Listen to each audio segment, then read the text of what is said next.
lumampahing adiging tata acara panggihing ponang putra panganten pamedhuking judu panggih kababar lumantar pangudi gambuing panggalih mawi tata cara adat ingkang lumampahing wewengkon Kasunanan Surakarta hadiningrat pratelan risang winisuda panganten putri mengkeraken gumlaring bala baking Panti Bodro Suyasa nyaketi dening Sang Abagus tempuking pandulu catur netra srana manunggaling cipta rasa miwah karsa ingkang kepareng lumandari bumantasaning juru sumba kenging nganti praptanira risang winisuda panganten putri aben ajeng tumanduk sang garwanira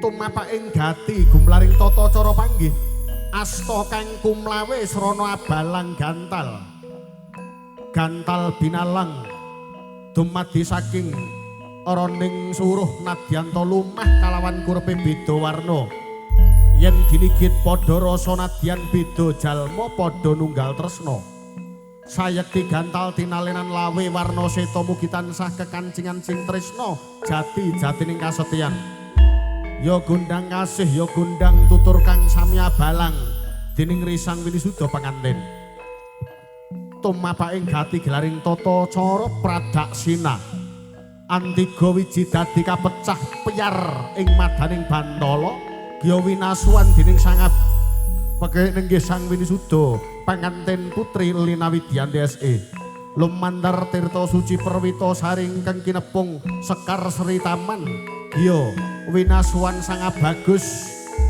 Wahyu Riza Nabila cehna ngaturaken pangabekti tumanduk sang garwanira rampung gumlaring tata cara hangaranu padha kinanten nastanira risang winisuda panganten putri jengkar ing sak mangkih pralampita badhe karakit ya sarimbit sajudo antawisipun sang Abagus Wahyu Riza Nabila sang Dyah Warara Ayu Lina Widyanti sarjana ekonomi kinanten nastanira risang winisuda panganten putri minggah jajar sinanding lan sumandingan dening Sang Abagus rampung gumlaring tata cara pradaksina waosan humbering dongak pamuji saking ibu mantasaning juru sumbaga singgah kala singgah singkir durga kala semingkir gonggo trigonggo mugi tansah nyandung tuwi nyampar sekar ceplok cepaka mulya sawakul gedhenira singgah kala singgah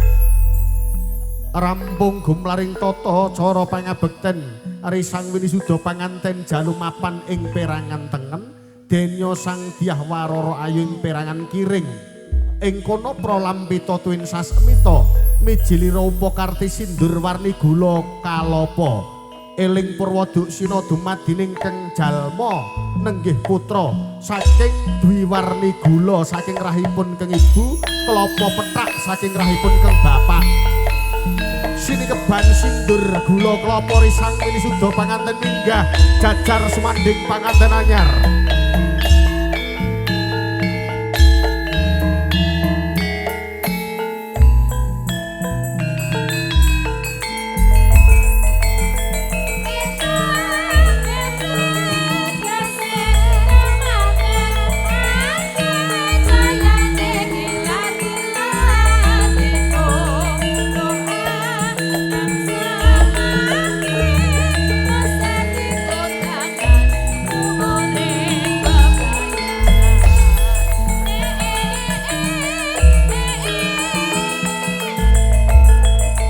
Tumuli denya sembodo kalenggahaken punang putra panganten nyarengi tata cara mapak besan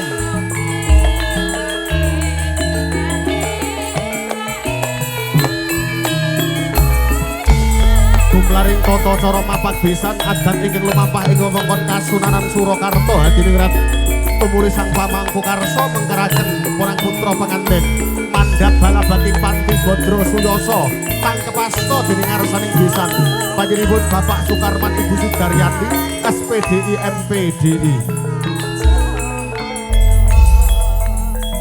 besan kadherekaken minggah jajari punang putra panganten ing perangan kiring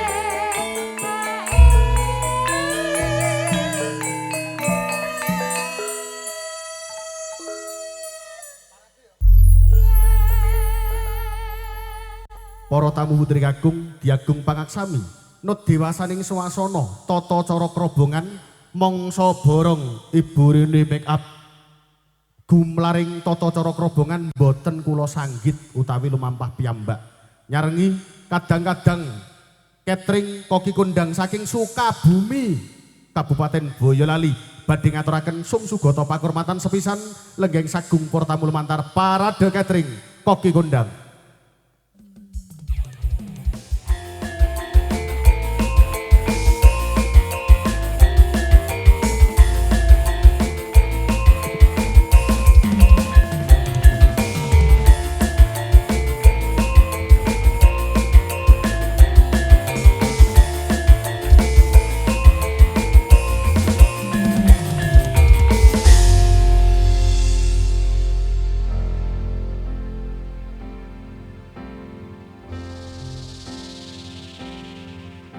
Matur suwun Gusti sampun diparingi koki kondang niki kathah sing tresnani ta jaga nganggo tresna ta rumat nganggo rasa tak suwun lan tak uja Gusti tansah berkahono.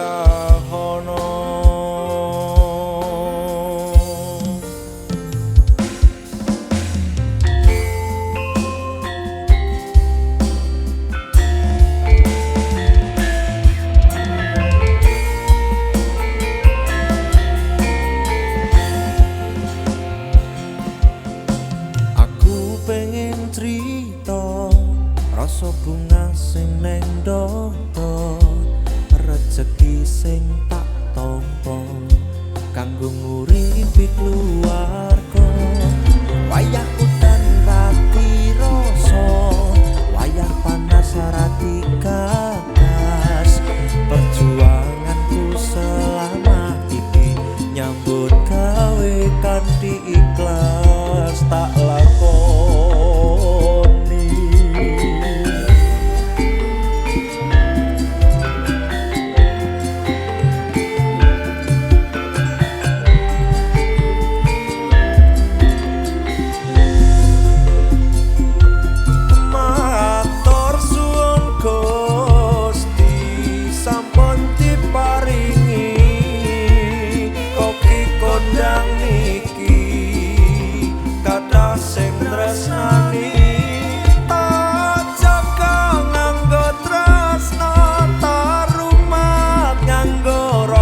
Gumlaring pahargyan kasengkuyung para tamu dening catering koki kondang saking Sukabumi Cepogo Kabupaten Boyolali ing sakmangke sepisan malih katuraken kunjuk wonten ngarsanipun para tamu koki kondang badhe ngaturaken pasugatan ping sekawan angka sepisan daharan ing katur angka kalih angka 3 lan pasugatan pungkasan ing sakmangke para lenggah katuraken kerahapi kanthi mardika gumlaring tata cara kasengkuyung kalestantunaken giaran streaming YouTube Bolo Dewi Multimedia audio sound system ketip audio campur sari saking Prikonco Kadang campur sari Satria Nada wingking saking Butuh Tengaran Kabupaten Semarang seniwati wonten 3 Diah Ayu Rita saking Ampel Boyolali Desi saking Pengging Banyudono Boyolali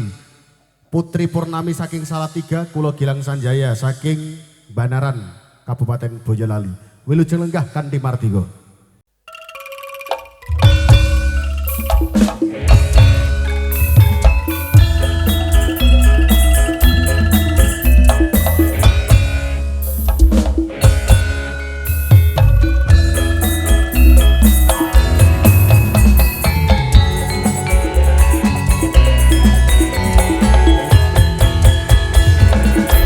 Warungnya dibuka, ditata sendok.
Sasampunipun keluarga ageng saking Playen katuraken foto kalian penganten sak paripurnanipun foto katuraken lenggah pinarak ing papan lenggahipun piyambak-piyambak malih.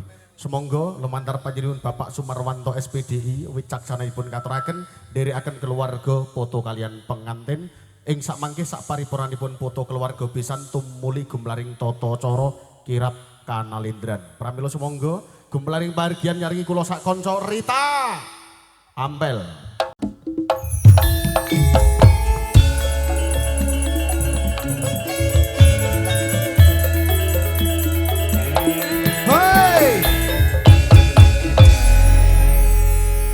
Swan Rita, Bapak Ibu, Assalamualaikum warahmatullahi wabarakatuh. Waalaikumsalam warahmatullahi Wah, wabarakatuh. alhamdulillah keluarga Gejayan, wah hebat tenan, Mbak. Luar biasa Mas Gita. Aku kita eling-eling iki mau ketoke aku tanggapan ning kene iki wis ping 3 iki aku iki. Iya. Leres nggih Pak nggih, lho ping 3 iki to. Wah, nggih. Matur nuwun sanget. Ngombe kapsul ping 3 lho sanes. Berarti wis luwih paham situasi dan kondisi. Iya, lain ladang, lain belalang, lain lubuk, lain ikannya. Beda nggon beda budaya. Wong pahargyan kene karo Gunung Kidul ya mesti benten nggih Bu nggih. Nggih. Beda ya nggih. Beda tamu barang lho ya. Iya. Soan ndongake penganten sekalian, Mbak. Ya Mas, mereka kakek Mbak Nganten Mas Nganten selamat menempuh hidup baru. Wilujeng ae bebrana enggal, mugi dados keluarga ayam-ayam tentrem bejo donya akhirat.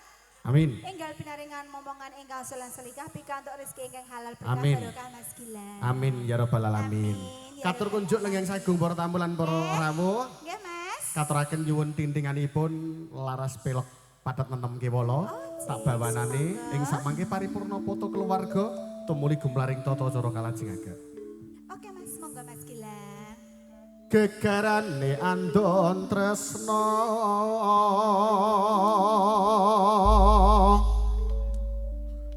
tumrap priya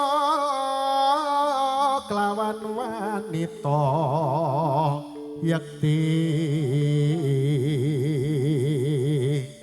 kowe engko ngampel jam pira nok mau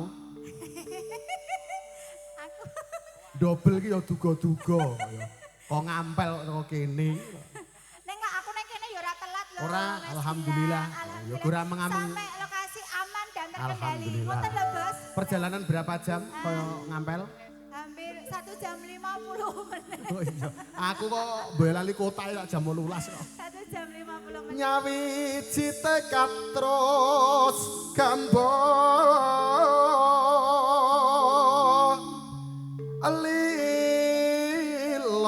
lalabuh ing tresna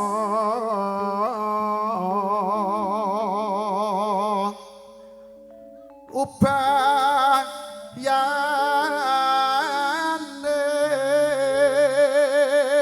Sugeng Riyadi kok ngerti ya dulur Iki kulana nek anu Bagonge Merapi Oh, ya anu nek kono kaya Bagonge Kok- Semarang Mbak Memet. iki Bagonge Merapi pelawak kondang saking Magelang mereka lenggah mereka aturan Magelang. pinara. Ingkang viral FYP enten TikTok enten YouTube lah iki piyayine jan yen ora celorengan Bagong kok ya jan ya alemen dhewe karang bojomu ora tau ngalem Awake ya ginu-ginu ya Mas Nggih, awake ya. sehat-sehat ya Mas Ageng nggih Katuran pinara Pak. Alah. ubayane bunga susah tunggal kalbu Ya engko disuwuni berkah ya Mas. ya ora selingkuh dura cidra lungiting tresna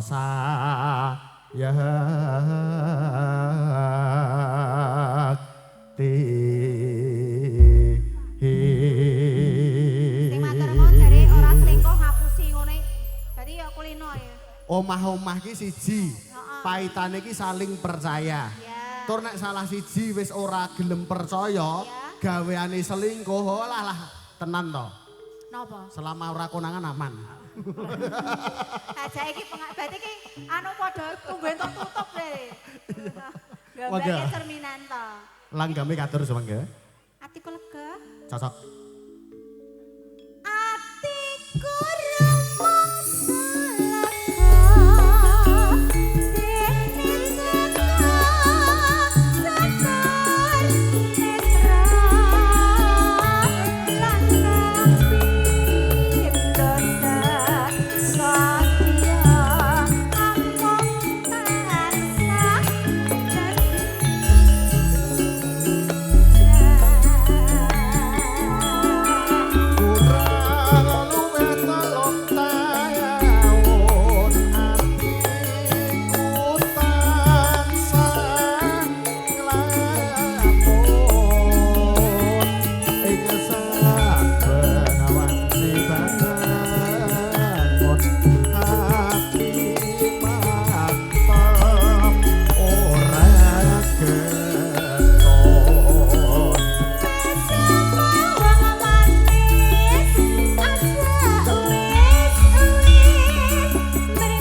Rita Nggih. gumelaring pahargian mawas wanci pengantin badhe ngadani tata cara kirap kanalindran tumuling samanggih poto keluarga saking Sawangan utawi saking Gejayan lumampah ing sak mangkih sak paripurnanipun kirap kanalindran.